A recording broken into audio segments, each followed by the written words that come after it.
కూడి వచ్చిన మీ అందరికీ ప్రభువైన యేసుక్రీస్తు వారి నామములో నా నిండు వందనాలు తెలియజేస్తా ఉన్నాను. అందరూ బాగున్నారా అండి? యేసయ్య దయ వల్ల మనం అందరం క్షేమంగా ఉన్నాం.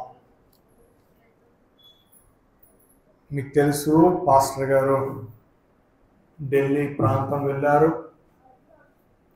ఆయన క్షేమంగా అక్కడ చేరారు.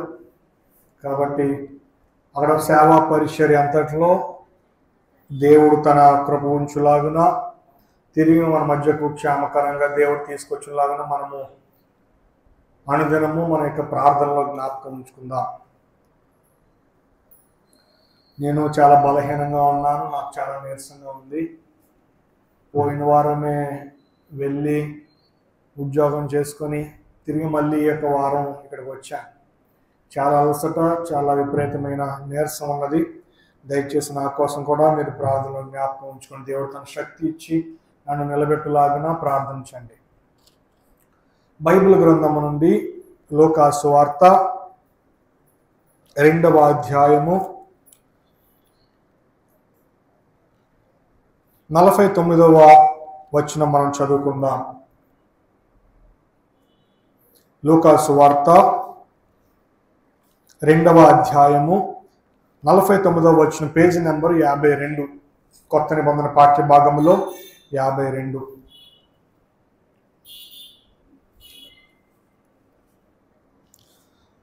ఆయన మీరేలా నన్ను వెదుకుచుంటిరి, నేను నా తండ్రి పనుల మీద నుండవలనని మీరు ఎరుగరా అని వారితో చెప్పాను.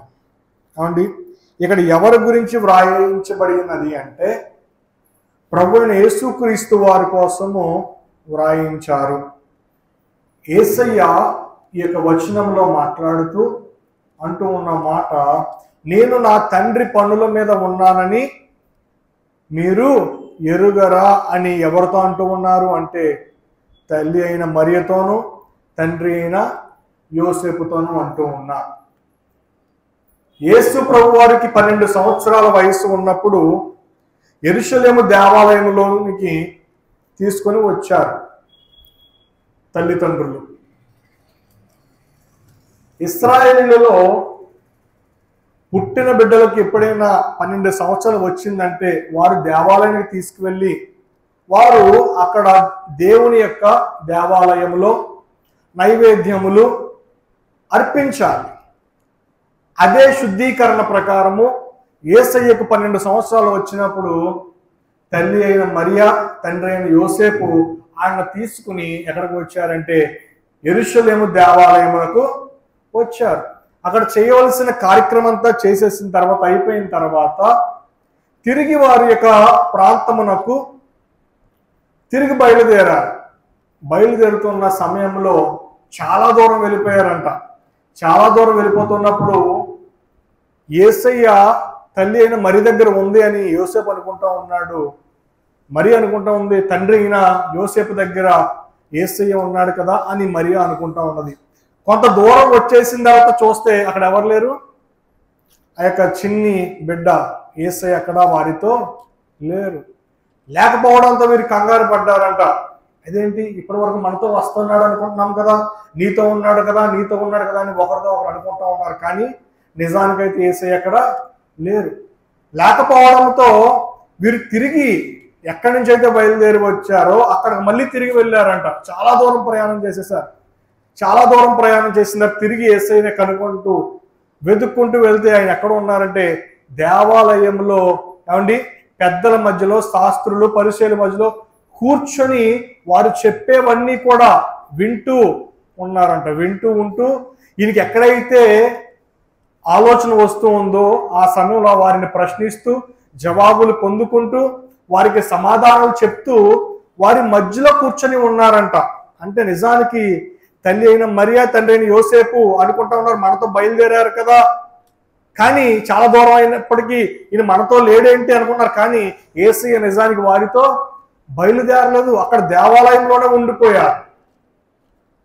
ఉండిపోయిన తర్వాత ఎప్పుడైతే తిరిగి మరియా యోసేపులు ఆయన్ని వెతుక్కుంటూ వచ్చారో దేవాలయంలోనే కూర్చొని ఉన్నారంట. కూర్చొని పరిసయ్యుల మధ్యలో, శాస్త్రుల మధ్యలో, పెద్దల మధ్యలో కూర్చుని వారు బోధిస్తూ ఉండగా వారి బోధనను వింటూ ఉన్నారు. ఎంతో ఆసక్తితో చిన్న వయసులోనే ప్రభువు మీద ప్రేమతో ఆయన దేవుని ఆలయంలో కూర్చొని ఉన్నారు. నువ్వు నేను కూర్చొని ఉండగలమా దేవుని సన్నిధిలో? ఆయన వాక్యం కోసము మనం నిలబడి ఉండగలమా? ఆయన సన్నిధిలో వేచి చూడగలమా? ప్రియ సహోదరి సహోదరుడా, ఎలా ఉన్నది మన యొక్క విశ్వాస జీవితము? అప్పుడు మరియా యోసేపు అంటా ఉన్నారంట, అయ్యా మీరు మాతో వచ్చారు కదా అని మేము అనుకుంటా ఉన్నాం, ఇక్కడ ఏం చేస్తా ఉన్నారు, బయలుదేరాలి కదా అని మరియా యోసేపులు కంగారుగా ఆయనతో అంటుంటే యేసయ్య అంటూ ఉన్నమాట, నేను నా తండ్రి పనుల మీద ఉన్నానని మీరు ఎరుగరా? యేసయ్యే దేవుని పనిలో ఉన్నారు. తన తండ్రి అయిన దేవుని పనిలో ఎవరున్నారు? యేసయ్య ఉన్నారు. ఈరోజు దేవుని పనిలో నీ భాగం ఎంత? దేవుని సన్నిధిలో నీ భాగం ఎంత? దేవుని యొక్క సంఘ కార్యక్రమాలలో నీ భాగం ఎంత? ప్రియ సహోదరి సహోదరుడు, ఆలోచన చేసుకో. నీ వ్యక్తిగత జీవితంలో ఉద్యోగం చేసుకుంటూ ఉన్నావు, నీ కుటుంబము నడిపింపబడడానికి వ్యాపారం చేసుకుంటూ ఉన్నావు, పనులు చేసుకుంటూ ఉన్నావు, చదువుకుంటూ ఉన్నావు, పంటలు పండించుకుంటూ ఉన్నావు. అయితే దేవుని విషయంలో నీ భాగం ఎంత? దేవుని పని విషయంలో, దేవుని సువార్త విషయంలో, దేవుని సంఘం విషయంలో నీ భాగము ఎంత? ప్రియ సహోదరి సహోదరుడా, ఆలోచన చేస్తూ ఉన్నావా? సృష్టికర్త అయిన దేవుడే తన తండ్రి యొక్క పనుల మీద ఉన్నాను కదా అని ఆయన అంటూ ఉంటే మనం ఏమంటా ఉన్నాం? నా పనుల భారమే ఎక్కువండి, నాకు యాతన అయిపోతూ ఉందండి, నేను ఉద్యోగం చేసుకోవాలండి, నేను చదువుకోవాలండి, నేను వ్యాపారం చేసుకోవాలండి, నా బిడ్డలు నేను వండి పెట్టుకోవాలి, నా భర్త నేను చూసుకోవాలంటూ ఉన్నావు. అది చేయొద్దని నేను అనట్లేదు, కానీ వాటన్నిటితో పాటు దేవుని సన్నిధిలో, దేవుని సంఘములో నీ భాగము ఎంత అని అడుగుతూ ఉన్నాను. ఒకసారి మనల్ని మనం ప్రశ్నించుకోవాలి. దేవుని సంఘముకై నేను ఏమైనా చేస్తా ఉన్నానా? దేవుని యొక్క మందిరాన్ని నేను ఏమైనా చేస్తా ఉన్నానా? దేవుని సువార్త విషయమై ఏదైనా దేవుని కోసం చేస్తూ ఉన్నానో, ఒక కరపత్రికనో లేకపోతే చిన్న సాక్ష్యాన్నో ఎవరికైనా నేను చెప్తూ ఉన్నానా? ఎప్పుడు కూడా నా ఉద్యోగమే, నా చదువే, నా వ్యాపారమే, నా పాడి పంటలే అని మనం పరిగెడతా ఉంటాం. కానీ దేవుని సువార్త విషయమై నీ భాగం ఎంత అని అడుగుతూ ఉన్నా. ఏమండి, ఎలా ఉన్నది మన యొక్క వ్యక్తిగత జీవితం, మన విశ్వాస జీవితము? ఎన్ని పనులు ఉన్నా సరే, ఎంత వెట్టి చాకరీ ఉన్నా సరే, వాటికే టైం సరిపోదు అండి. దేవుడి పనికి మేమేం చేస్తామండి? దేవుడు నిన్ను ప్రేమించాడు, దేవుడు నీ కోసం మరణించాడు, నీ కోసం తన యొక్క యవ్వన రక్తాన్ని చిందించాడు, దేవుడు నిన్ను నడిపిస్తూ ఉన్నాడు, నీకు ఆరోగ్యం ఇచ్చాడు, నీకు దేవుడు నిలబడే బలమునిచ్చాడు. ప్రియ సహోదరి సహోదరుడా, డాక్టర్ బాబు గారి సాక్ష్యం చాలా మంది విన్నారు. ఓబలంకలో డాక్టర్ బాబు గారి సాక్ష్యము చాలా మంది విన్నారు. ఆయన పుట్టికతో కుంటివాడ అంటే కాదు. ఆయన జీవిస్తున్న కాలంలో, యవ్వన ప్రాయంలో, నడి వయసులో ఉన్నప్పుడు ఆయనకి ఏమైంది? కాళ్ళు చచ్చిపడిపోయినాయి. ఆయన అంటా ఉంటాడు, కాళ్ళు లేని వాళ్ళకే దాని విలువ తెలుస్తుంది. ఏమండి, చేతులు లేని వాళ్ళకే ఆ విలువ, చేతుల విలువ తెలుస్తుంది. అనారోగ్యంగా ఉన్నవారికే ఆరోగ్యం విలువ తెలుస్తుంది. అప్పుల్లో ఉన్నవారికే డబ్బుల విలువ తెలుస్తుంది. ప్రియ సహోదరి సహోదరుడా, నీకు అన్నీ ఇచ్చాడు దేవుడు. ఉండడానికి ఇల్లు ఇచ్చాడు, అంటే కట్టుకోవడానికి వస్త్రాలను ఇచ్చాడు, ఉద్యోగాన్ని చేసుకోవడానికి ఉద్యోగాన్ని ఇచ్చాడు, వ్యాపారాన్ని ఇచ్చాడు, ఆరోగ్యాన్ని ఇచ్చాడు, అన్నీ ఇచ్చాడు. కాబట్టి దాని విలువ మనకి తెలియట్లేదు. డాక్టర్ బాబు గారు అప్పుడు సాక్ష్యం చెప్తూ ఓబలంకలో అన్న మాట ఏంటంటే, నాకు కాళ్ళు విలువ తెలుసండి, ఎందుకంటే ఇప్పుడు నాకు కాళ్ళు లేవు, కాళ్ళు ఉన్నంతసేపు నేను ఎక్కడెక్కడికో పరిగెట్టాను. అంటే ఆరోగ్యం ఉన్నంతసేపు ఎక్కడెక్కడికో పరిగెట్టాను. ఆరోగ్యం పోయిన తర్వాత దాని విలువ తెలిసి వచ్చింది. లివర్ డ్యామేజ్ అయిన తర్వాత, కిడ్నీలు ఫెయిల్ అయిపోయిన తర్వాత, అండి హార్ట్ ఫెయిల్ అయిపోయిన తర్వాత, బ్రెయిన్లో ట్యూమర్ వచ్చిన తర్వాత, శరీరంలో మార్పులు వచ్చిన తర్వాత దాని విలువ అప్పుడు తెలుస్తుంది మనుషులకి. అది ఉన్నంతసేపు దాని విలువ తెలీదు. అది ఉన్నంతసేపు దేవుణ్ణి మహిమపరచాలి. ప్రభువా, ఎందరికో ఇలాగ భూమి మీద నడిచే భాగ్యం లేదు ప్రభు, కానీ నడుస్తూ ఉన్నా. ఎంతో మందికి కళ్ళు లేవు, కానీ నాకు కళ్ళు ఇచ్చావు, దాని భాగ్యము నాకు తెలుసు. దేవుని గణపరుస్తూ ఉన్నావా? ఎప్పుడు చూసిన సమయం లేదండి, దేవుని పని నేనేం చేస్తానండి. నువ్వు చేసుకోవడానికి సమయం లేకుండా చేసింది ఎవరు అంటే దేవుడే. ఉద్యోగాన్ని ఇచ్చింది ఎవరంటే దేవుడే. ఆరోగ్యాన్ని ఇచ్చింది ఎవరంటే దేవుడే. నువ్వు నడవడానికి నిలబడడానికి బలం ఇచ్చింది ఎవరంటే దేవుడే. కానీ ఇచ్చిన దేవుడిని పక్కన పెట్టి ఏదైతే ఇచ్చాడో దేవుడు దాన్ని పట్టుకుని ఊరేగుతా ఉంటాం మనం. ఏమండి, అది ఉన్నంతసేపు దేవుడి విలువ మనకు తెలియదు. కానీ యేసయ్య, మీరు ఎందుకు నన్ను వెతుకుచున్నారు? నేను నా తండ్రి పనుల మీద ఉన్నానని మీరు ఎరుగురా? నా తండ్రి పనే ముఖ్యము నాకు. నన్ను ఈ లోకానికి భూమి మీదకి పంపించిన తండ్రి యొక్క పనుల మీదే నేను ఉండాలి. అంటే నీ ఉద్యోగం చేసుకోవద్దని అనట్లేదు, వ్యాపారం చేయొద్దని అనట్లేదు, లేకపోతే కూలి పనులు వ్యవసాయాలు చేసుకోవద్దని అనట్లేదు. కానీ వాటితో పాటు దేవుని పని కూడా మనము చేయాలి. దేవుని సువార్తను ప్రకటించాలి. ఏదో ఆదివారం వచ్చి ప్రభు సన్నిధిలో కూర్చొని వాక్యం విని వెళ్ళిపోతే దానివల్ల ప్రయోజనం లేదు. నువ్వు ఎంత సంపాదించినది వ్యర్థమే, అది నీతో రాదు, నువ్వు తీసుకుని వెళ్ళలేవు. కానీ నువ్వేదైతే ఇతరులకు పంచిపెట్టావో, మంచిని, నీతిని, దేవుని వాక్యాన్ని, దేవుని సువార్తను, రక్షణ సాక్ష్యాన్ని ఏదైతే ఇతరులకు పంచి పెడతా ఉన్నావో అదే నువ్వు చనిపోయిన తర్వాత నీ వెనక మాట్లాడేది. ఏమండి, నువ్వు చనిపోతే ఆస్తిపాస్తుల కోసం నీ బిడ్డలు లేకపోతే నీ బంధువులు, నీ కుటుంబీకులు గొడవ పడతారేమో, కానీ ఏదైతే నువ్వు సంపాదించి రక్షణ ఇతరులకు ఇస్తావో దాన్ని బట్టి ఇంకో 10 మంది రక్షణలోకి వస్తారు, ప్రభువుని ఎరుగుతారు. ఆశ ఉన్నదా నీలో? యోహాను సువార్త 4వ అధ్యాయము, యోహాను సువార్త 4వ అధ్యాయము మొదటి నుండి కొన్ని వచనాలు మనం చదువుకుంటే, యోహాను కంటే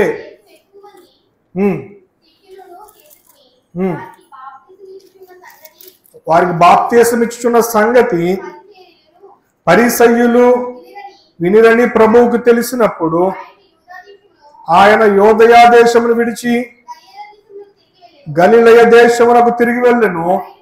ఆయనను యేసే బాప్తీసం ఇవ్వలేదు, కానీ ఆయన శిష్యులు ఇచ్చుచుండిరి. ఆయన సమరయ మార్గమున వెళ్ళవలసి వచ్చెను గనుక యాకోబు తన కుమారుడు యోసేపుకి ఇచ్చిన భూమి దగ్గరనున్న సమరయలోని సుకారును ఒక ఊరికి వచ్చెను. అక్కడ యాకోబు బావి ఉండెను గనుక యేసు ప్రయాణము వలన అలసి ఉన్న రీతిని ఆ బావి యొద్ద కూర్చొనిను. అప్పటికి ఇంచుమించు 12 గంటలాయను. సమయ స్త్రీ ఒకటి నీళ్లు చేదుకొనుటకు అక్కడికి రాగా యేసు నాకు దాహమునకమ్మని ఆమెను అడిగను. చాలండి. యేసయ్య బాప్తీసం పొందుకున్న తర్వాత మొట్టమొదటిగా ఒక ప్రాంతానికి వెళ్ళారు, గలిలయలోని. అప్పటికే మధ్యాహ్నము 12 గంటలు అయ్యిందంట. అంటే పూర్వపు రోజుల్లో టిఫిన్ ఏ టైం చేసేవారంటారు? ఇప్పటికీ కొన్ని ప్రాంతాల్లో, కొన్ని పల్లెటూరులో ఉదయకాలము టిఫిన్ ఏ టైం చేస్తారు చెప్పండి? 6 గంటల నుండి 7 గంటల మధ్యలో చేసేస్తారు. మధ్యాహ్నం భోజనం ఏ టైం చేస్తారు తెలుసా? తెలీదా? నాకన్నా పెద్దవాళ్ళే ఉన్నారు. అంటే ఇప్పుడు 10-11 మధ్యన చేస్తారు. చాలామంది ప్రాంతాలు నాకు తెలిసిన వారు ఇప్పటికీ కూడా ఏమండి 10-11 గంటలకల్లా మధ్యాహ్నం భోజనం కూడా అయిపోద్ది. సాయంత్రం భోజనం ఏమో ఏమండి 6-7 గంటల మధ్యలో చేసేస్తారు. పూర్వ రోజులు అలాగే చేసేవారు. మధ్యాహ్నం 12 గంటలు అయిందంట. ఇక్కడ యేసయ్య ఏమో దాహముతో అక్కడ కూర్చుని ఉన్నారు, బావి దగ్గర కూర్చుని ఉన్నారు. శిష్యులైతే ఏం చేశారంటే, శిష్యులందరూ కూడా యేసయ్యకి ఆహారం తెద్దామని, వీరికి కూడా ఆహారం తెచ్చుకుందామని ఊర్లోకి వెళ్తే, ఈ లోపు యేసయ్య ఏం చేశారంటే, ఒక బావి ఉన్నది, బావి దగ్గర కూర్చొని ఉన్నారు. కూర్చుంటే అక్కడకు సమరయ స్త్రీ అని ఒక ఆమె వచ్చింది. వచ్చినప్పుడు దేవుడు ఆమెను అంటూ ఉన్నాడు, యేసయ్య, అమ్మా నాకు దాహం వేస్తా ఉన్నది, నీ దాహం తీర్చుకోవడానికి నీళ్లు ఇస్తావా అని అడుగుతూ ఉన్నప్పుడు ఆమె నీళ్లు ఇస్తా ఉంది. అయితే ప్రియులారా, ఈ యొక్క శిష్యులు ఊర్లోకి వెళ్ళిన వారు తిరిగి వస్తూ ఉన్నారు. తిరిగి వస్తూ ఉన్నప్పుడు అనుకుంటూ ఉన్నారు, యేసయ్య ఏంటి సమరయ స్త్రీతో మాట్లాడుతూ ఉన్నాడు, ఆమె మంచిది కాదు కదా, ఆమె యొక్క వ్యభిచారి కదా, ఆయన ఆమెతో మాట్లాడుతూ ఉన్నాడేంటి అని ఆలోచన చేస్తూ ఉన్నారు. చేస్తూ ఉన్నప్పుడు యేసయ్య దగ్గరికి వచ్చారు. యేసయ్య దగ్గరికి వచ్చి, అయ్యా నీకోసం మేము ఆహారము తీసుకొచ్చాము అని చెప్తే యేసయ్య అంటా ఉన్నాడట, నా ఆహారము అయిపోయింది, నేను తినేశాను.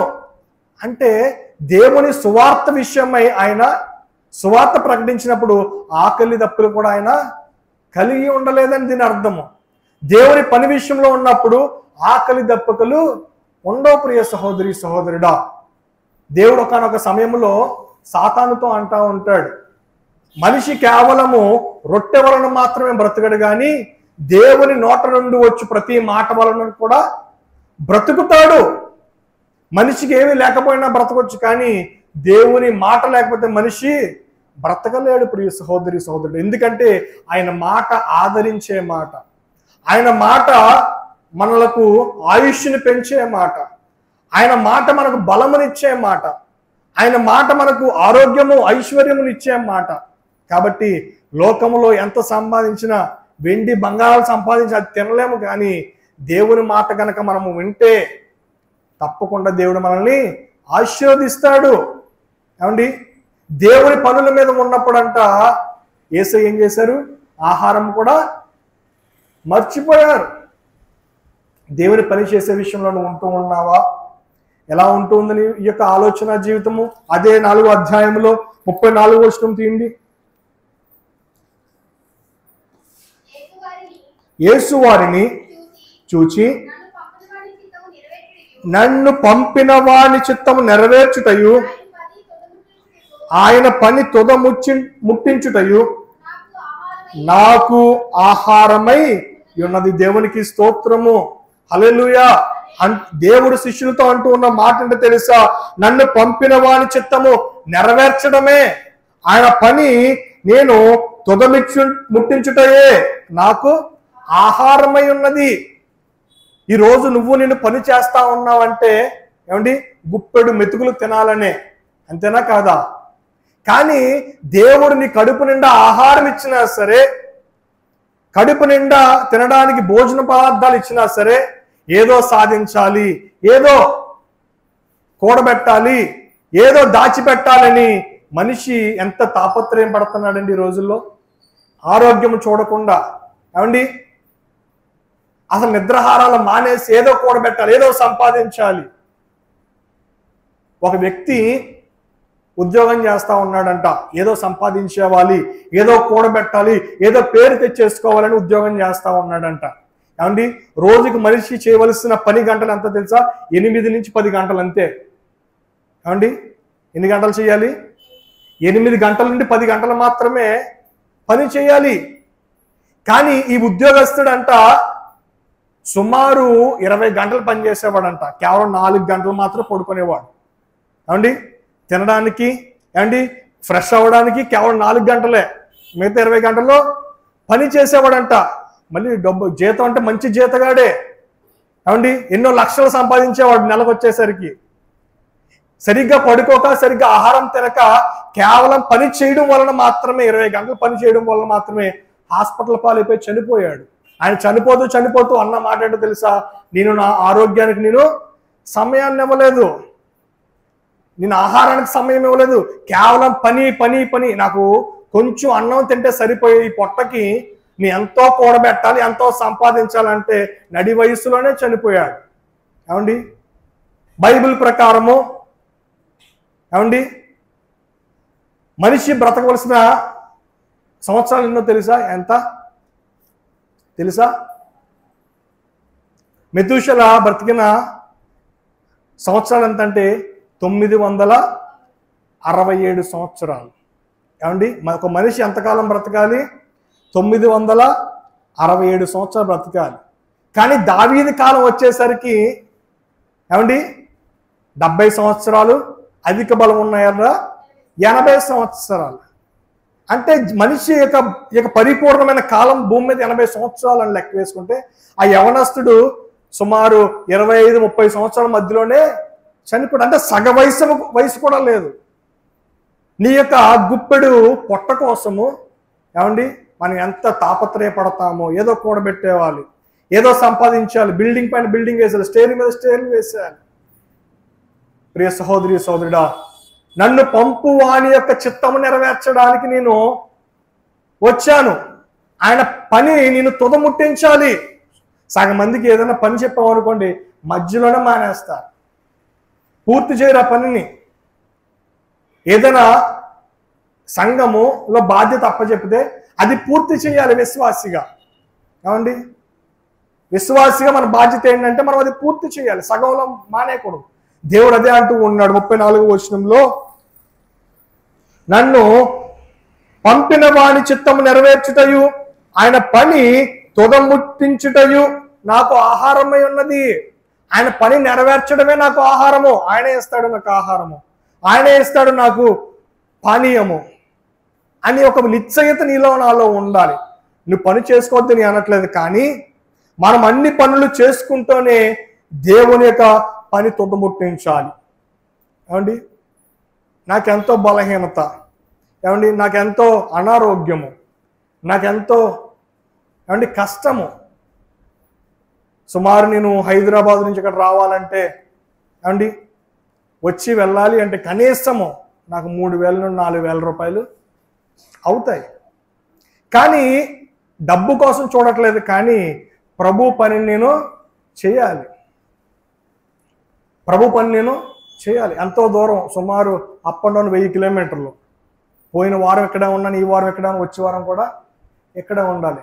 ఉద్యోగానికి వెళ్ళి ఏమండి ఉద్యోగానికి వెళ్ళి పొద్దున్న వెళ్ళి రాత్రి రావాలి.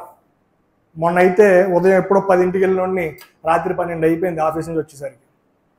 కానీ ఎంత అలసట ఉన్నా, ఎంత అనారోగ్యం ఉన్నా సరే దేవుని పని మాత్రము మానకూడదు. ప్రభు పని చేయాలి అని ఒక నిశ్చయిత నీకు రావాలి, ఆ విశ్వాసం నీలో ఉండాలి. దేవుని పని నేను చేస్తే నా పని దేవుడు సమకూరుస్తాడు, దేవుడు నా పని నెరవేరుస్తాడు. నువ్వు దేవుని పని చేస్తే దేవుడు నీకు ఆరోగ్యం ఇస్తాడు, నువ్వు దేవుని పని చేస్తే దేవుడు నీకు ఐశ్వర్యాన్ని ఇస్తాడు. మనుషుల కష్టం చేత అది అభివృద్ధి చెందదు, కానీ దేవుని మాట వలన అది అభివృద్ధి చెందుతుంది. నువ్వెంత సంపాదించినా సరే చిల్లు చెంచులో వేస్తున్నట్టే నీ సంపాదన అంతా వెళ్ళిపోతుంది. కానీ దేవుని పని కనుక నువ్వు చేస్తే ఏమండి నీ యొక్క చేతిల కష్టార్జితం నువ్వు నిశ్చయముగా అనుభవిస్తావు. ప్రియ సహోదరి సహోదరుడా, దేవుని పని ఏదో ఒక రోజు చేయాలని ఒక ఆలోచన పెట్టుకోండి. చాలా మంచి ఆలోచన అది. దేవుడు నాకు ఎంత ఆరోగ్యాన్ని ఇచ్చాడే, ఎంత ఐశ్వర్యాన్ని ఇచ్చాడే, ఎంత పేరునిచ్చాడే, దేవుని కోసం నేను ఏదైనా చేస్తా ఉన్నానా అని ఆలోచన చేసుకో. ఒకవేళ చేయట్లేదని అనిపిస్తే దేవుని కోసం ఒక సమయాన్ని కేటాయించు. దేవుని పని నేను చేయాలి. ఈ సమయంలో దేవుని సువార్తను ప్రకటించాలి. ఎవరికైనా ఒక 2-3 నా సాక్ష్యాన్ని, దేవుడిచ్చిన సాక్ష్యాన్ని, నా జీవితంలో దేవుడు చేసిన మేలుని నేను వారికి చెప్పాలి. వారంలో 2-3 ఒక టార్గెట్ పెట్టుకో. ఏమండి నువ్వు చెప్పే సాక్ష్యమును బట్టి, నువ్వు పంచే కరపత్రికను బట్టి వారి యొక్క జీవితము రక్షింపబడతాదేమో. వారు ఏ సమస్యలో ఉన్నారో, ఏ బాధల్లో ఉన్నారో, ఏ అప్పుల సమస్యలో ఉన్నారో, ఏ ఆరోగ్య సమస్యలో ఉన్నారో, నీ మాటే దేవుని మాటగా వారిని ఆదరిస్తాదేమో. నీ సాక్ష్యమే వారిని బలపరుస్తాదేమో. ప్రియ సహోదరి సహోదరా, ఎందుకు పనికిరానిటువంటి మాటలు సెల్ పట్టుకొని గంటలు ఫోన్లు మాట్లాడుతూ ఉంటారు. ఏమండి రీల్స్ స్క్రోల్ చేస్తూ ఉంటారు, యూట్యూబ్లు చూస్తూ ఉంటారు, ఏవో సినిమాలు సీరియళ్ళు చూస్తూ ఉంటారు. దానివల్ల నీ జీవితానికి ప్రయోజనం ఏం లేదు. నీ కుటుంబం పతనం అయిపోవడం తప్ప, నీ కుటుంబము లోకములో పడిపోవడం తప్ప దానివల్ల ప్రయోజనం ఏమీ లేదు. నీకేమైనా కలిసి వస్తుందా? సెల్ ముందు కూర్చొని గంటలు గంటలు తడబడి దాన్ని స్క్రోల్ చేస్తా ఉంటే నీకేమైనా కలిసి వస్తుందా? ఆస్తి ఏమైనా కలిసి వస్తుందా? ప్రియ సహోదరి సహోదరా, దేవుని కోసం కొంచెం సమయాన్ని వెచ్చించు. దేవుని పనిని చేయడం నేర్చుకోవాలి. మన పనులు చేసుకుంటూనే దేవుని పని చేయాలి. ఏమండి, మన పనులు ఆపేసి దేవుని పని చేయమనట్లేదు, కానీ మన పనులు చేసుకుంటూనే దేవుని పని చేసినప్పుడు దేవుడు నువ్వు చేస్తున్న పనిని ఆశీర్వదిస్తాడు. ప్రియ సహోదరి సహోదరుడా, రాజుల మొదటి గ్రంథము ఇది ఇప్పటివరకు చెప్పిందంత ఉపోద్ఘాతము. అసలైన సబ్జెక్టులోకి ఇప్పుడు వెళ్తా ఉన్నాను. 18వ అధ్యాయము 3-4 వచనాలు, 298 పేజీ నెంబర్. రాజుల మొదటి గ్రంథము 18వ అధ్యాయము 3-4 వచనాలు, పేజీ నెంబర్ 298. చదవాలి. అహాబు తన 3-4 అహాబు తన గృహ నిర్వాహకుడగు ఓబద్యాను పిలిపించెను. ఈ ఓబద్య యెహోవా యందు బహు భయభక్తులు గలవాడై యెజబెలు యెహోవా ప్రవక్తలను నిర్మూలన చేయుచుండగా గుహలో 50 మందిగా 100 దాచి అన్నపానములిచ్చి వారిని పోషించెను. దేవునికి స్తోత్రం, హల్లెలూయా. ప్రారంభ దినాలలో ఇశ్రాయేలు దేశాన్ని ఏమండి 3 రాజులు పరిపాలించారు. పూర్వము ఇశ్రాయేలు దేశాన్ని మొట్టమొదటిలో 3 రాజులు పరిపాలించేశారు. ఈ రాజులు ఎవరంటే, మొదటిగా సౌలు మహారాజు, రెండవది ఎవరంటే దావీదు మహారాజు, మూడవది ఎవరంటే సొలొమోను మహారాజు. ఈ 3 కూడా ఇశ్రాయేలు దేశాన్ని 120 సంవత్సరాలు పరిపాలన చేశారు. సౌలు 40 సంవత్సరాలు పరిపాలన చేశాడు. దావీదు మహారాజు తర్వాత 40 సంవత్సరాలు పరిపాలన చేశాడు. తర్వాత దావీదు కుమారుడైన సొలొమోను 40 సంవత్సరాలు ఇశ్రాయేల్ దేశాన్ని పరిపాలన చేశాడు. ఈ రాజ్య పరిపాలన ఈ 120 సంవత్సరాలు అయిపోయిన తర్వాత ఇశ్రాయేల్ దేశము 2 దేశాలుగా 2 ప్రజలుగా విభజింపబడ్డారు. ఇశ్రాయేలు ఎన్ని గోత్రికులు చెప్పండి? ఎన్ని గోత్రికులు ఇశ్రాయేలీలు? 12 గోత్రాల వారు ఇశ్రాయేల్ ప్రజలని పిలువబడతారు. కాబట్టి 10 మంది గోత్రికులందరూ కూడా ఇశ్రాయేల్ దేశముగా ఏర్పాటు చేసుకున్నారు.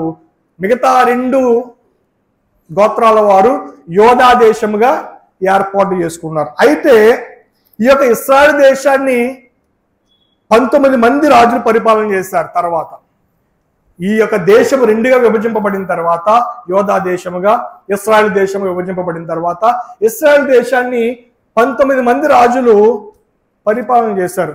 దానిలో 7వ రాజే ఆహాబు. చెప్పండి, దానిలో 7వ రాజు ఎవరు? ఇప్పుడు మనం చూస్తూ ఉన్న 18వ అధ్యాయంలో రాజుల గ్రంథం మొదటి గ్రంథంలో 7వ రాజుగా చూస్తూ ఉన్న ఆహాబే ఇశ్రాయేల్ దేశంలో రాజుగా 7వ రాజుగా పరిపాలన చేస్తూ ఉన్నాడు. అయితే ఈ యొక్క ఆహాబు రాజు ఎవరంటే ఇశ్రాయేలీయుడు, ఇశ్రాయేల్ దేశానికి చెందిన రాజు ఈ యొక్క ఆహాబు. ఈయన ఒక స్త్రీని వివాహం చేసుకున్నాడు. ఆమె పేరేంటి? యెజబెలు. చెప్పండి, యెజబెలు. యెజబెలు ఎవరంటే ఆమె సీదోనీయురాలైన ఒక అన్యజాతి స్త్రీ. అంటే దేవుడు అంటే ఇష్టం లేని స్త్రీ, దేవుని ప్రజలంటే ఇష్టం లేని స్త్రీ, ఇశ్రాయేలీయులు అంటే ఇష్టం లేని స్త్రీ ఇప్పుడు ఎవరికి భార్య అయింది? ఆహాబు రాజుకి భార్య అయింది. ఈ యొక్క యెజబెల్ ఎవరంటే ఒక దురాత్మ, ఒక సాతాను యొక్క బిడ్డ. ఇశ్రాయేల్ దేశాన్ని చిన్నాభిన్నం చేయాలనుకుని కంకణం కట్టుకున్నది యెజబెల్.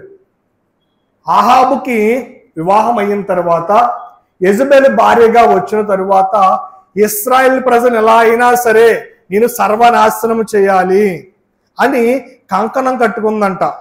కంకణం కట్టుకుని ఏం చేసిందంటే, ఎలాగైనా ఈ ప్రజలందరినీ నేను సర్వనాశనం చేయాలి.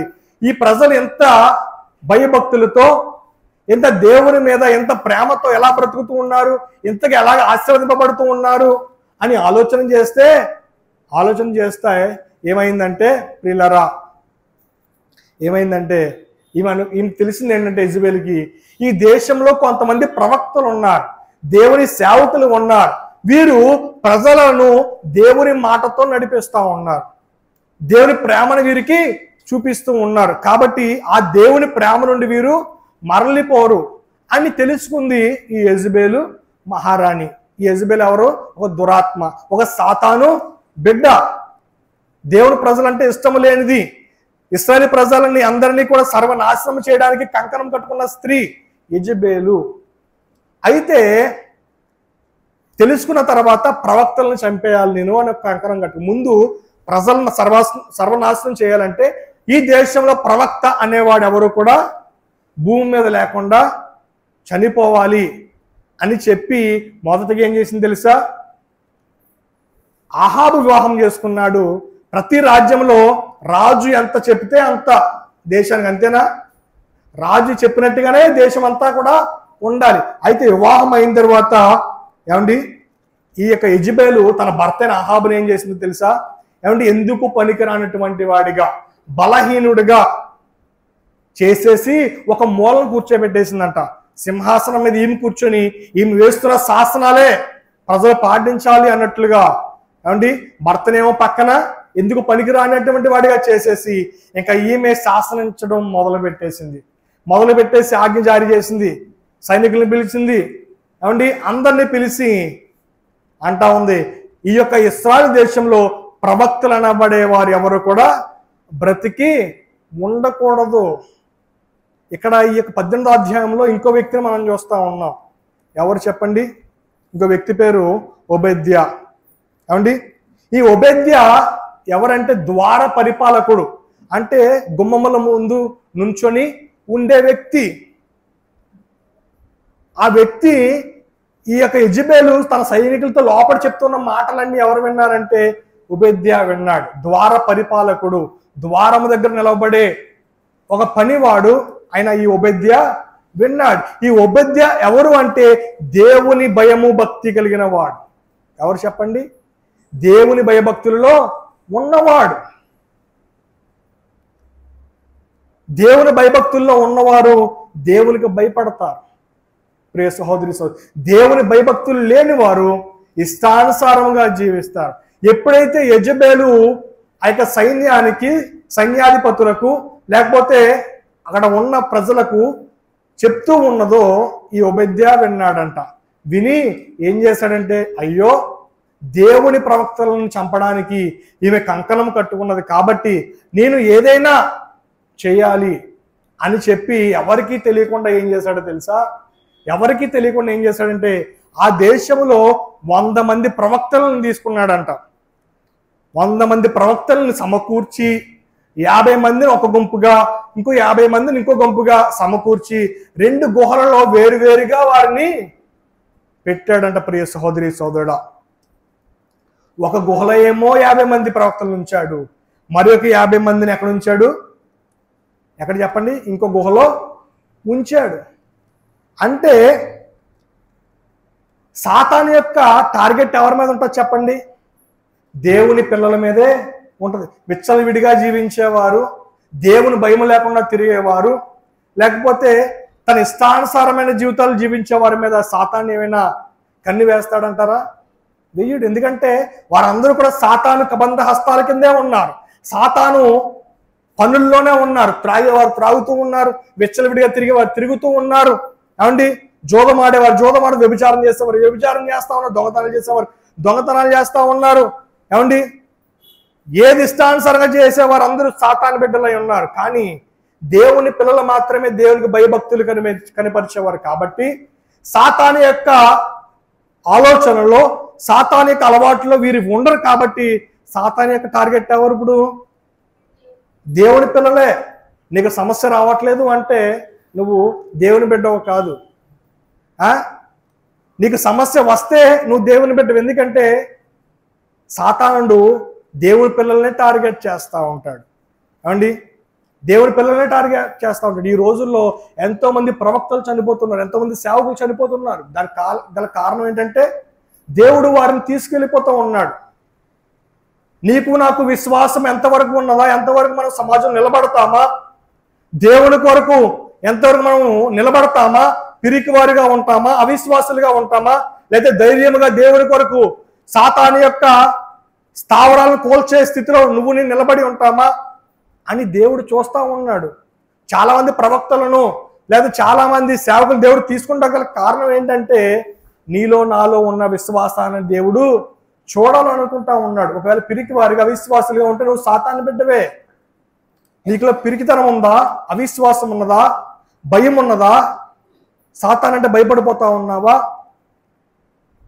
ప్రియ సహోదరి సహోదరుడా, దేవుని బిడ్డలకే, దేవుని ప్రజలకే, దేవుని సంఘానికే, దేవుని యొక్క ప్రజలకే కష్టం వస్తుందండి. కష్టం వచ్చినప్పుడు ధైర్యంగా నిలబడాలి.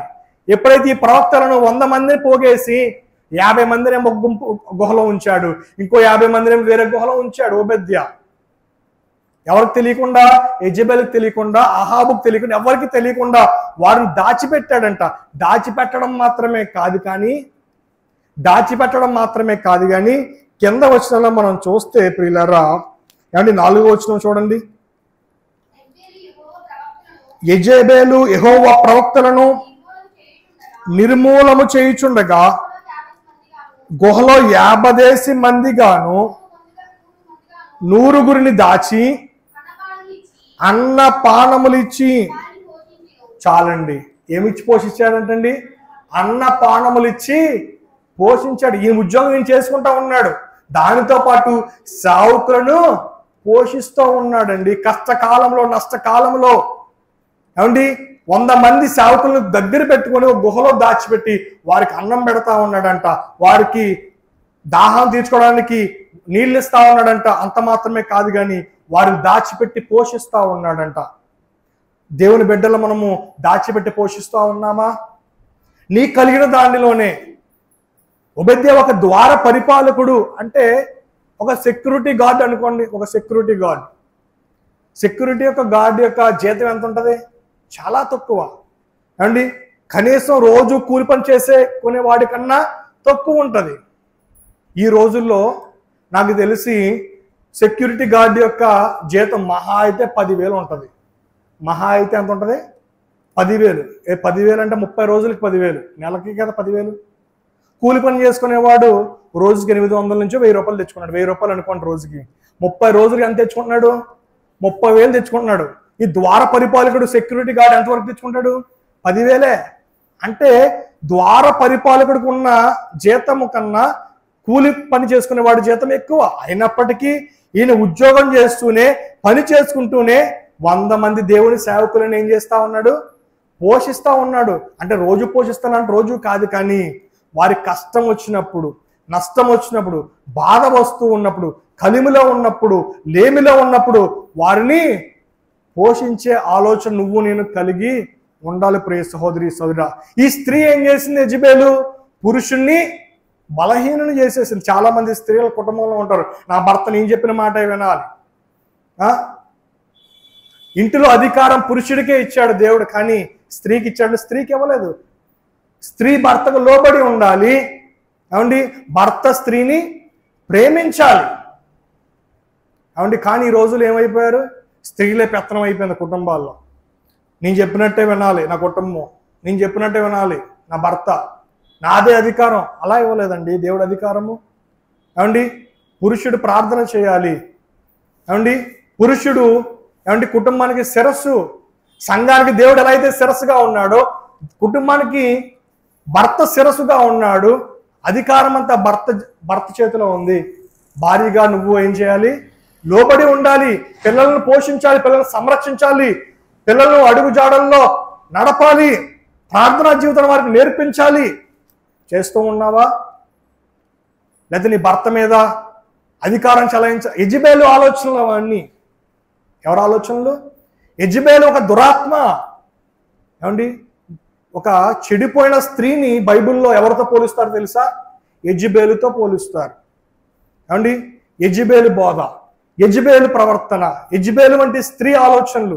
ఈ యెజెబెలు ఎవరంటే ఒక దురాత్మ. ప్రియ సహోదరి సోదరుడా, అందం మీద నీకు వ్యామోహం ఉంది అంటే నీలో యెజెబెలు ఆత్మ ఉన్నట్టే. ధనము మీద ఆశ, వ్యామోహం ఉన్నదంటే అది నీకు యెజెబెలు యొక్క ఆత్మే. ఏమండి బంగారం మీద, ఐశ్వర్యం మీద, ఏమండి ఏదో హోందాగా నువ్వు కనిపించాలి అని నువ్వు అనుకుంటా ఉన్నావంటే అది యెజబెల్ యొక్క ఆత్మే.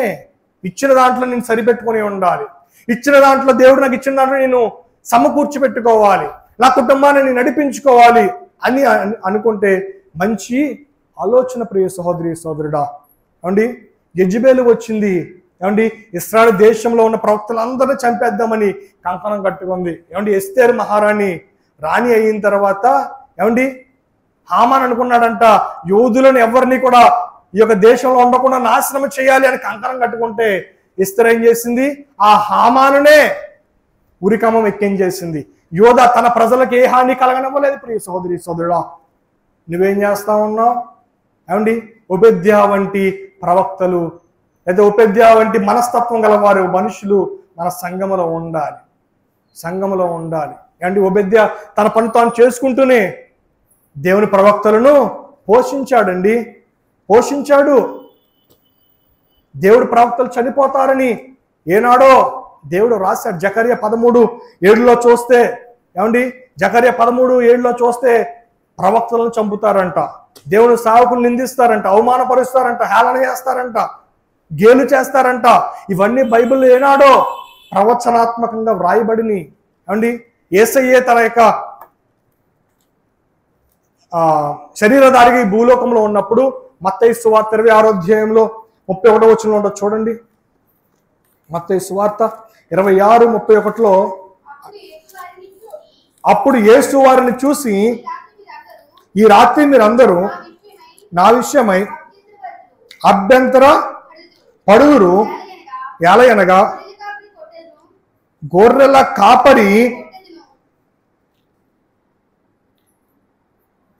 కాపరిని కొట్టుదును, మందలోని గొర్రెలు చెదిరిపోవడం అని వ్రాయబడి ఉన్నది కదా.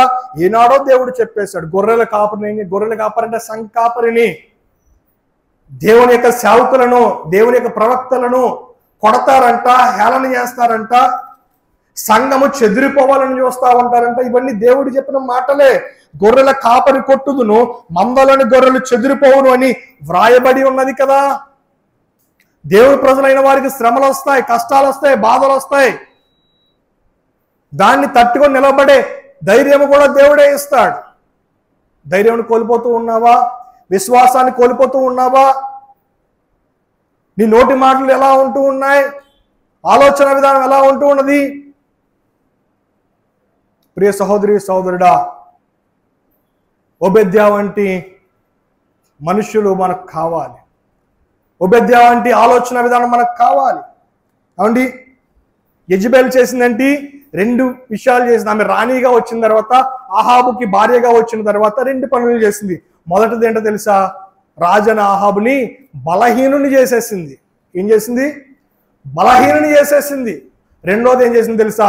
తన దేవుని యొక్క ప్రవక్తలను చంపించాలని ఒక కంకణం కట్టుకుందంట. నీలో ఎటువంటి ఆలోచన ఉంది? యెజబెల్ ఆలోచన ఉందా? యెజబెల్ అటువంటి ఆలోచనలు ఉంటే దేవుడు నిన్ను ఊరికనే విడిచిపెట్టడు. ప్రియ సహోదరి సోదరుడా, ఎస్తేరు వంటి మనస్తత్వం కలిగి జీవించాలి. ఎస్తేరు వంటి మనసు నీలో ఉండాలి. ప్రియ సహోదరి సోదరుడా, ఓబేద్యా ఈ 100 మందిని 50 మందిని ఒక గుహలో, 50 మందిని ఇంకో గుహలో పెట్టి 3 విషయాలు చేశాడు. ఆహారం ఇచ్చాడు, దాహం తీర్చడానికి పానం ఇచ్చాడు, మూడోది వారిని పోషించాడు. ప్రియ సహోదరి సోదరా, 17వ అధ్యాయం 9వ వచనం చదవండి. 1వ రాజుల గ్రంథము 17వ అధ్యాయము 9వ వచనం, పేజీ నంబర్ 298. 298, 17వ అధ్యాయం 1 రాజులు 9వ వచనం. 17వ అధ్యాయం 9వ వచనం. నిన్ను పోషించుటకు అక్కడ ఉన్న ఒక విధవరాలికి నేను సెలవిచ్చితిని. అందుకతడు లేచి సారేపాతునకు పోయి పట్టణపు గవి యొద్దకు రాగా ఒక విధవరాలు అక్కడ కట్టెలు ఏరుచుండ చూచి ఆమెను పిలిచి, త్రాగుటకు పాత్రతో నాకు కొంచెం నీళ్లు తీసుకురమ్మని వేడుకొనెను.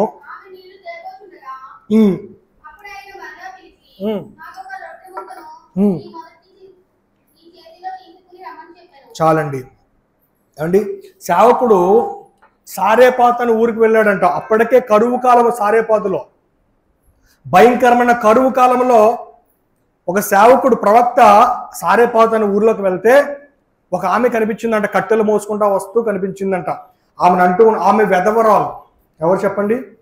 భర్త చనిపోయిన స్త్రీ. ఏమైనా ఆధారం ఉంటుందంటారా ఆమె దగ్గర? ఏమీ ఉండదు. ఒక బిడ్డ ఉన్నాడంతే, చిన్న బిడ్డ.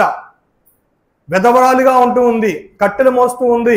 ఆ సమయంలో ప్రవక్త వెళ్ళి అంటూ ఉన్నాడు, అమ్మ నాకు దాహం వేస్తుంది, నాకు త్రాగడానికి ఏదైనా కొంచెం నీళ్ళు తీసుకొస్తావా పాత్రతో అంటే, తీసుకొస్తానని చెప్పి వెళ్తూ ఉండగా ఆమె అన్నాడు పిలిచి, అమ్మ నీ దగ్గర ఏమైనా ఉంటే కొంచెము అప్పం, కొంచెము రొట్టె ముక్క నాకు తీసుకురమ్మని అంటే, వెంటనే ఆమె లేదు నేను తీసుకురాలని అనలేదు. ఆ కరువు కాలంలో కూడా ఏమందంటే, అయ్యా తీసుకువస్తాను, బుడ్డిలో కొంచెము నూనె ఉంది, ఏమండి తొట్టిలో కొంచెం పిండి మాత్రమే ఉంది అని చెప్పింది.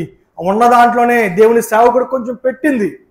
పెట్టిన తర్వాత ప్రియులారా, అండి సారేపాతు ఊరిలో అందరికీ కరువు ఉంది, కానీ ఆ కుటుంబంలో కరువు లేదు. ఎందుచేత? దేవుని సేవకుడిని పోషించింది, దేవుని సేవకుడికి పెట్టింది. కరువు కాలంలోనే, ఉన్న స్థితిలోనే దేవుని బిడ్డలను మనం పోషించాలి. ఏమండి, దేవుని ప్రజలైన వారికి మనం ఆహారం పెట్టాలి, లేని వారికి వస్త్రాలు ఇవ్వాలి, లేని వారికి ఒక పూట ఆహారం పెట్టాలి. అదే కదా దేవుడు మనకు నేర్పించిన ఏమండి విషయాలు బైబిల్లో. లేని వారిని ఆదరించాలి. చేస్తా ఉన్నామా?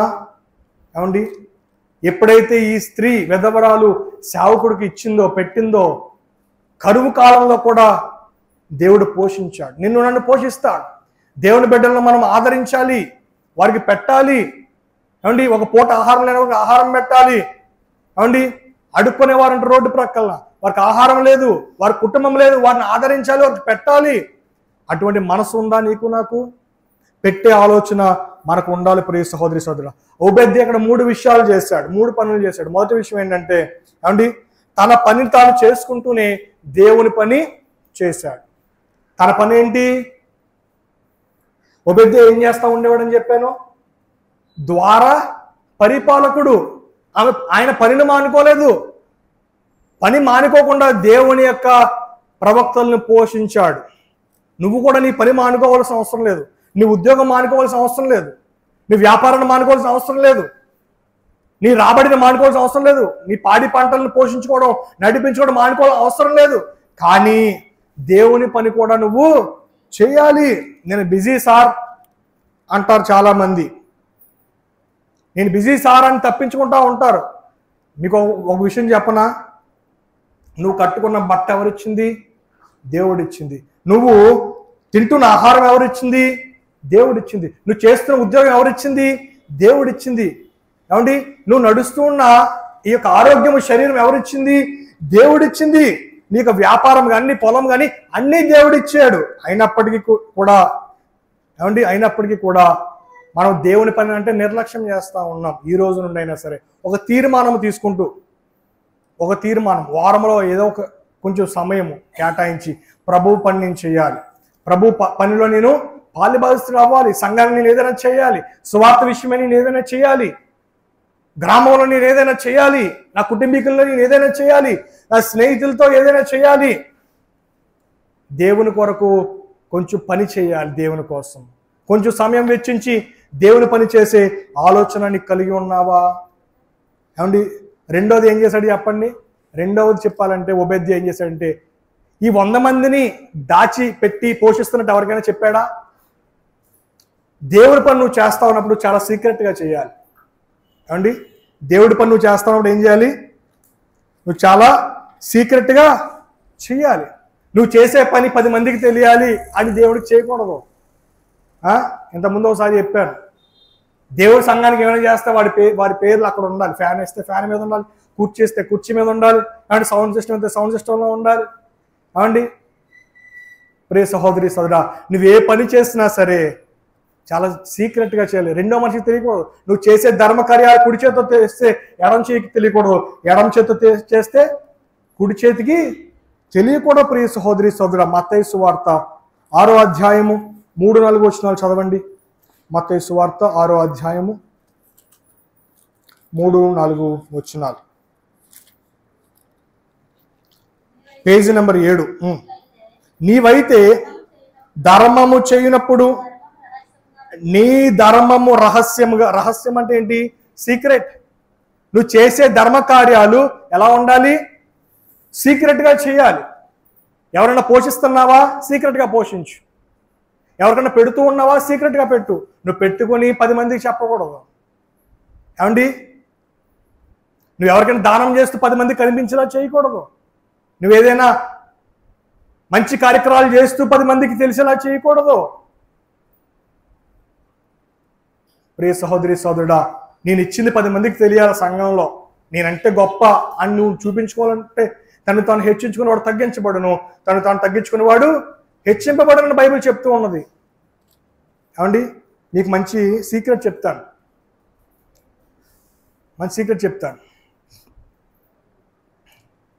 నువ్వు సమాధానంగా ఉండాలంటే నువ్వు బ్రతికినంతకాలం సమాధానంగా ఉండాలి. ఎటువంటి కష్టము లేకుండా, బాధ లేకుండా సమాధానముగా ఉండాలి అంటే నువ్వు తగ్గించుకొని బ్రతకాలి. నీకు ఎంత ఉన్నా సరే తగ్గింపుతో బ్రతుకు. ఎంత ఉద్యోగస్తుడైనా తగ్గింపుతో బ్రతుకు. ఎంత అందం ఉన్నా తగ్గింపుతో బ్రతుకు. ఎంత పేరు ప్రఖ్యాతులున్నా తగ్గించుకొని బ్రతుకు. ఎంత చదువు ఉన్నా సరే, ఎంత జ్ఞానవంతుడు అయినా సరే నువ్వు తగ్గించుకుని బ్రతికితే నీ అంత సంతోషంగా భూమి మీద ఇంకెవరో కూడా ఉండరు. ఏమండి? నువ్వు గర్వముతో విర్రవీగితే రెండవది. మొదటిది ఏంటి? నువ్వు సమాధానముగా సంతోషముగా నువ్వు భూమి మీద బ్రతకాలి అంటే తగ్గించుకుని బ్రతకాలి. ఏమండి? నువ్వు సమాధానం లేకుండా బ్రతకాలంటే హెచ్చించుకుని బ్రతకాలి. సమాధానం లేకుండా, ఏమండి, నోరు అదుపులో లేకుండా గొడవ పడుతూ నేను గొప్ప అని 10 మందికి చూపించుకోవాలి అని ఆలోచన నీలో ఉంటే నీకు నువ్వే హాని. దేవుని బిడ్డలు ఎలా ఉంటారు? తగ్గింపుతో, నెమ్మదితో, సమాధానంతో ఉంటారు. నీలో తగ్గింపు ఉంటే నీకన్నా సంతోషంగా ఈ భూమి మీద ఎవరు ఉండరు. ఒకవేళ హెచ్చింపు కనుక ఉందనుకో, నీకన్నా పాడైపోయిన వారి లోకంలో ఎవరు కూడా ఉండరు. ప్రియ సహోదరి సహోదరుడా, నువ్వు చేసే ధర్మ కార్యాల కింద ఇంకా చదివితే ఏమండి 3-4 వచనాలు 6-3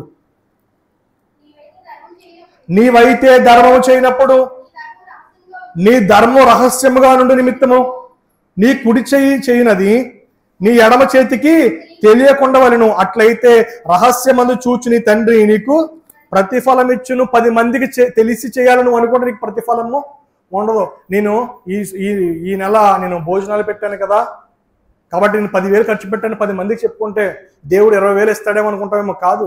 నువ్వు ఎంత ఖర్చు పెట్టావో చెప్పకుండా నువ్వు దానము చేస్తేనే దేవుడు ప్రతిఫలం ఇస్తాడని బైబిల్ చెప్తూ ఉన్నది. రహస్యమందు చూచి నీ తండ్రి ఏం చేస్తాడు?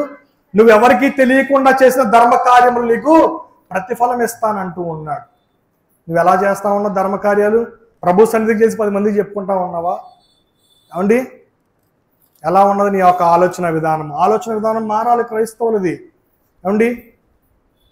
ఆలోచన విధానము మారాలి. ప్రియ సహోదరి సహోదరుడా, మూడోది ఏం చేశాడు చెప్పండి? ఉపదేశం. మొదటిది ఏం చెప్పాను? తన పని తాను చేసుకుంటూ దేవుని పని చేశాడు.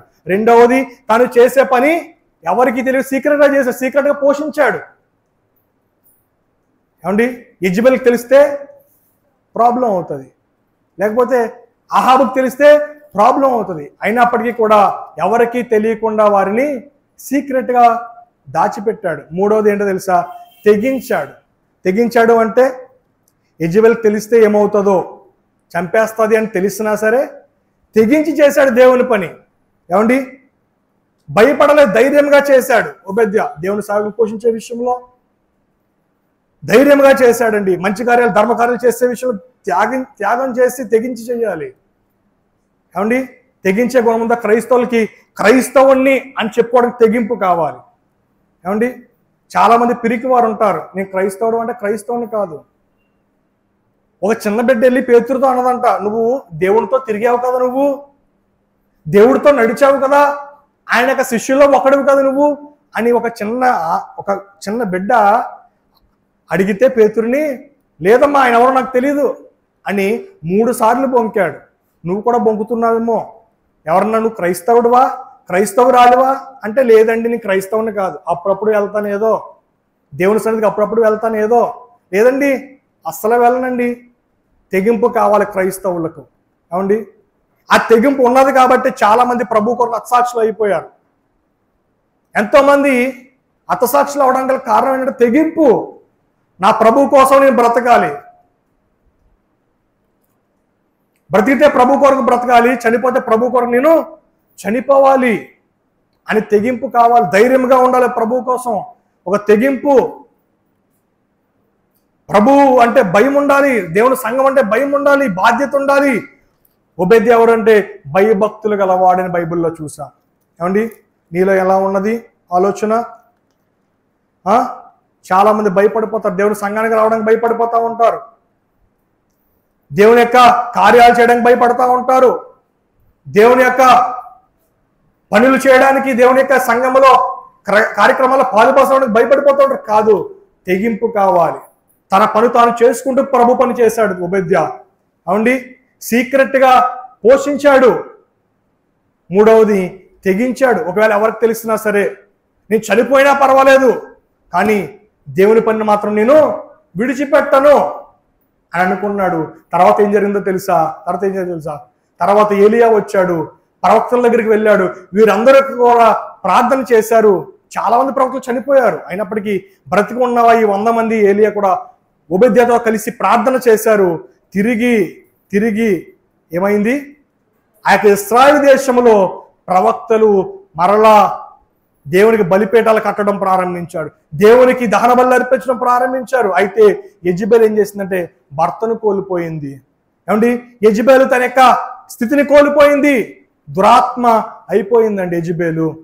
ప్రియ సహోదరి సోదరా, దేవుని యొక్క సేవకులను నువ్వు దాచిపెట్టాలి, దేవుని యొక్క సంఘాన్ని నువ్వు దాచిపెట్టాలి, దేవుని యొక్క పిల్లలను నువ్వు దాచిపెట్టాలి. ప్రియ సహోదరి సోదరి, ఏది చేసినా సరే తెగింపుతో చేయాలి. ఏది చేసినా రెండవ మనిషికి తెలియకుండా రహస్యంగా చేయాలి ధర్మ కార్యాలు. నీ పనులు చేసుకుంటూ సంఘంలో పనులు కూడా నువ్వు చేసే ఆలోచన నువ్వు కలిగి ఉన్నప్పుడు దేవుడు తప్పకుండా నిన్ను ఆశీర్వదిస్తాడు, నీ కుటుంబాన్ని పోషిస్తాడు. కరువు కాలంలో సారేపాతాన్ని, ఊరిలో వెదవారిని, తన కుమారుణ్ణి పోషించిన దేవుడు కష్టకాలం నిన్ను పోషిస్తాడు. దేవుని పని చేయాలి, దేవుని బిడ్డల కోసం నువ్వు నిలబడాలి. అటువంటి కృప దేవుడు మనందరికీ దయచేయునుగాక. ఆమెన్. ప్రార్థన చేసుకుందాం.